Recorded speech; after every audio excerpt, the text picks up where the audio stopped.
wabarakatuh. Jadi pada hari ini kita akan belajar matematika bersama saya Pak Pujan. Nah, dari hari ini kita akan belajar materi peluang. Nah, kita mulai dari dasar-dasarnya. Nah, dasar peluang itu yang pertama itu ada namanya percobaan.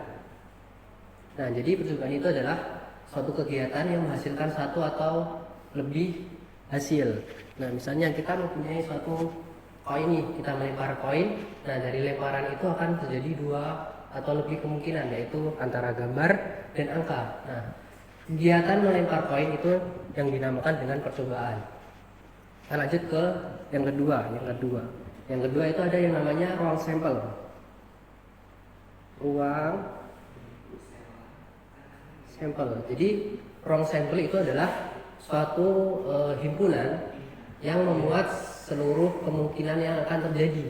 Nah, tadi kan kita misalkan dengan koin ini. Nah, dari lemparan koin ini kita akan mempunyai beberapa kemungkinan yang terjadi, yaitu antara gambar dan angka. Nah, kemungkinan ini bisa kita tuliskan dalam bentuk suatu himpunan. Misal, biasanya ruang sampel ini di judulnya itu dengan NS. Nah, kita bisa tulis semua kemungkinannya. Yang pertama itu gambar, kita simbolkan dengan G. Yang kedua itu angka.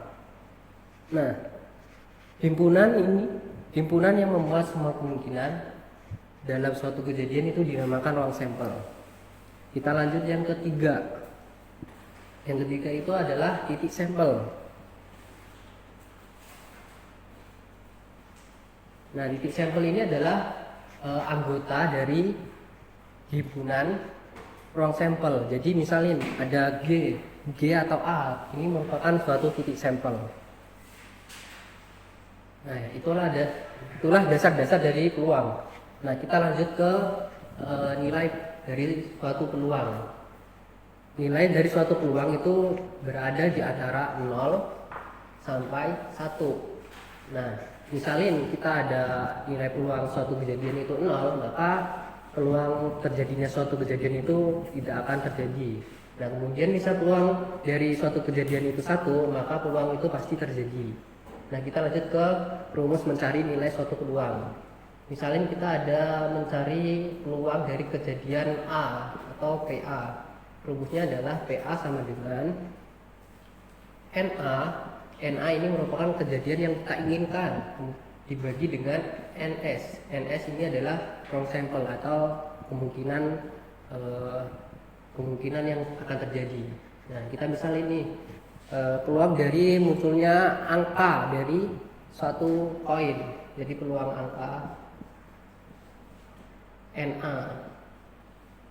Nah, NA-nya dari peluang suatu koin itu kan NA, peluang yang kita inginkan. Nah, peluang yang kita inginkan tadi kan angka. Nah, angka dari suatu koin itu kan ada 1, jadi NA ini sama dengan 1. Kemudian NS itu adalah semua kemungkinan yang terjadi dalam koin. Nah, semua kemungkinan yang terjadi dalam koin kan antara angka dan gambar. Jadi ada 2. Jadi per 2. Jadi nilai atau peluang terjadinya angka jika dalam lemparan suatu koin adalah 1/2. Oke, mungkin cukup sekian dari materi peluang hari ini. Saya akhiri, wassalamualaikum warahmatullahi wabarakatuh. Simple.